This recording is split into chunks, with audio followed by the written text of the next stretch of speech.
Hey everyone, welcome back to the Push Pace Podcast, a podcast where we take a deep dive look at a whole variety of different topics in an attempt to learn and understand what it takes to push ourselves towards a better and happier us. And as of now, the Thanksgiving holiday here in the US has just passed, and I sincerely hope that you had a wonderful time with your friends, family, and loved ones.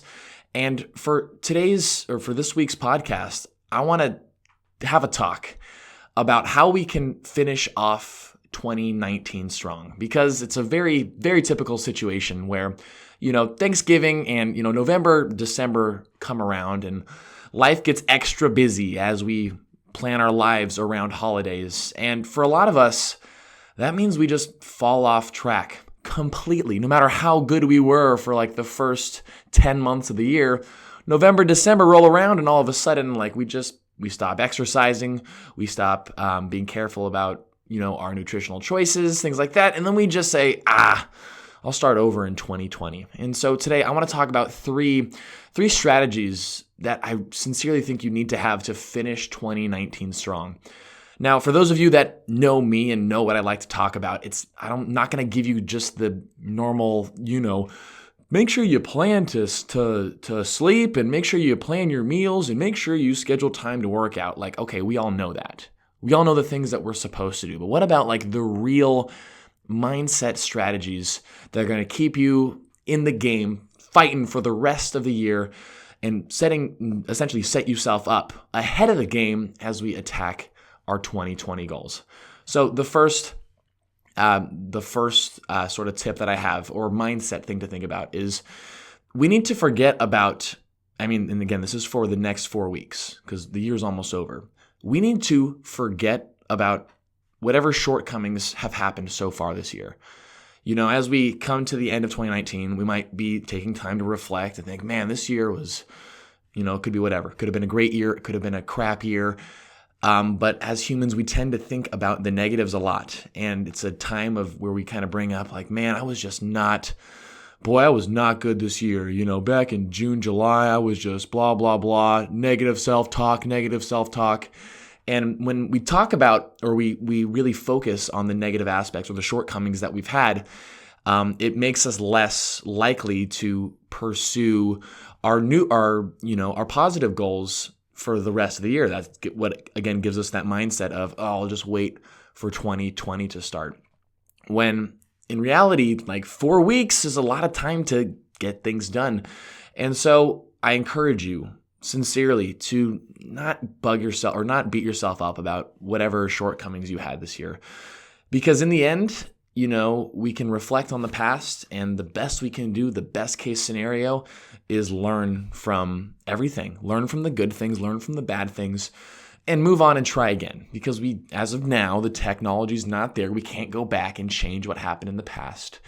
And so we can only move forward. And so as you approach these last 4 weeks, don't let any sort of negative thoughts from earlier 2019 get in your head, because, they happened. We learn from them and we move forward. So let's say that's the number one tip I've got for you as we approach the last bit of the year. The second thing is with holidays. They're busy, okay? And it all, depending on some of us have really big families, whether that just be like the family in your home, or you might do a lot of traveling for the holidays. Life gets busy around the holiday season. Tis the season of giving and gatherings and good times.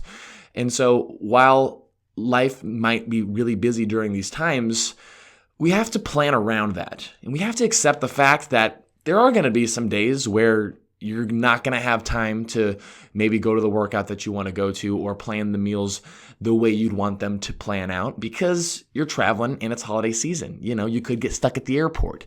We have to be aware of these things and acknowledge that it's not going to be a perfect scenario necessarily for the next 4 weeks. It might not all go according to plan. But what we can do is, if we give ourselves the mindset of, okay, when, Christmas Eve and Christmas comes around, I'm going to be okay with eating this, the dips and the fried stuff, and, accept that. It's going to be okay. And there's these little days of travel, of family gatherings. You can even take it back to the Thanksgiving holiday. These are just small little days, 1 to 2 to 3 days of maybe things not being as ideal as they should be. But we got to think big picture. I always like to, help us take a step back and realize how much time we have to get to our goals. It is a lot of time.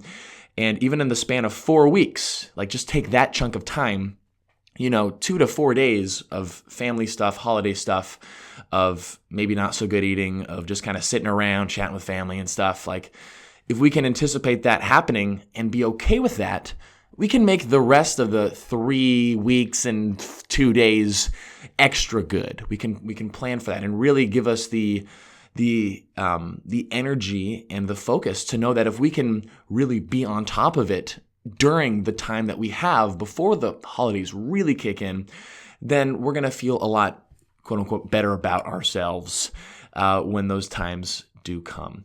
And then, you got shopping to do for people. Okay, I've got a tip for you. How about when you're taking a poopy, you do your shopping on your Amazon phone while you're taking a poopy? That's just a random thing that came to mind. But I have to go out and about and shop. I mean, online shopping is a huge thing, and you can find pretty much everything you need on Amazon if you're thinking of the real tangible gifts and stuff. So, don't let it overwhelm you to the point where I'm just not going to have time, so screw it all. Just be present of the situation, and let's see if we can find those little tiny ways to micromanage our shopping time, for instance, a little bit better.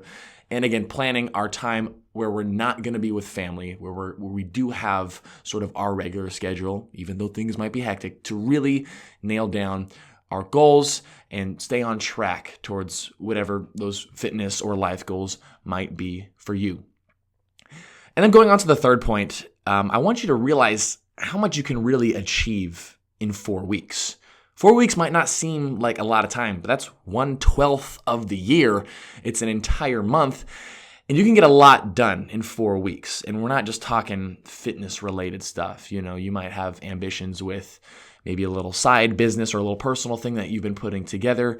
Whatever it might be, you can accomplish a lot in 4 weeks, and most importantly, I like to think of the mindset of starting 2020 ahead of the game, really on top of it, because the whole world is going to be starting over in 2020. It's going to be chaos. It's going to be crazy.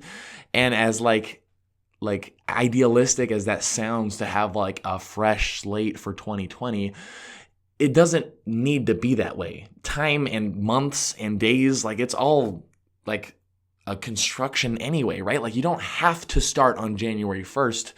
There's so much you can get done now, December 1st, to set you on track for the start of 2020 to be really freaking awesome.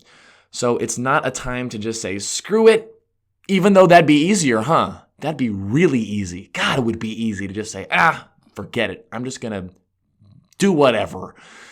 But you know what? I think when it comes to finding true happiness and just the joys in life, I'm telling you, you got to do the hard stuff. The push, the push pace podcast. We've got to do things that push ourselves out of our comfort zone. And yeah, it might not be the most ideal situation to grind it out and work hard through December.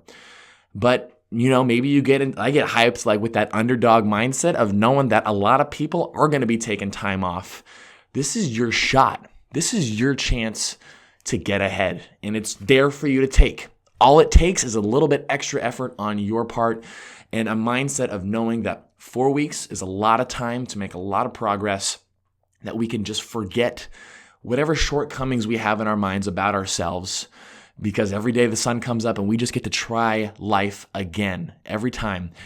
And that with holidays, there's going to be busy times with family and food and maybe not the most unhealthy things, but we can plan around that and we can accept the fact that those days happen and we can embrace those and really, take that time with family in these gatherings to really be grateful and thankful for all that we do have in our life.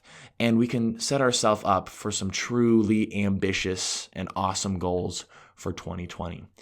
This is not the time to slow down. This is not the time to give in. Just because everyone at work is stopping and slowing down and sitting on their butt and doing nothing doesn't mean you have to.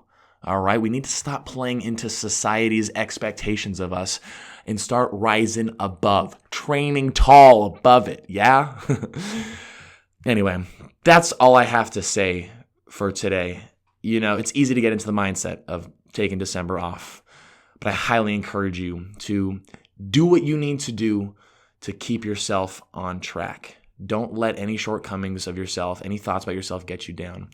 And let's attack these next 4 weeks and finish 2019 with a bang. And you do that, man, you are going to hit 2020 on top of the world. And that feeling, that's like unmatched. So don't give in. Promise? Let me know what you guys think and what you plan to do for the month of December. What is your tactics? What is your strategy when it comes to one of the busiest and craziest months of the year? And what are you going to do to make sure that you are ready to hit 2020 strong? Hope you guys enjoyed the talk. I would love to hear, again, your strategies, what you think, any tips that you've got for others. Please share them so that we can create a good community discussion. And of course, always just let me know what I can do for you guys to help make the podcast an even more valuable experience. Because in the end, I just want to make this just the best time ever for all of us together. So thanks so much for tuning in to this episode. Let me know what you think, and I'll see you in the next podcast.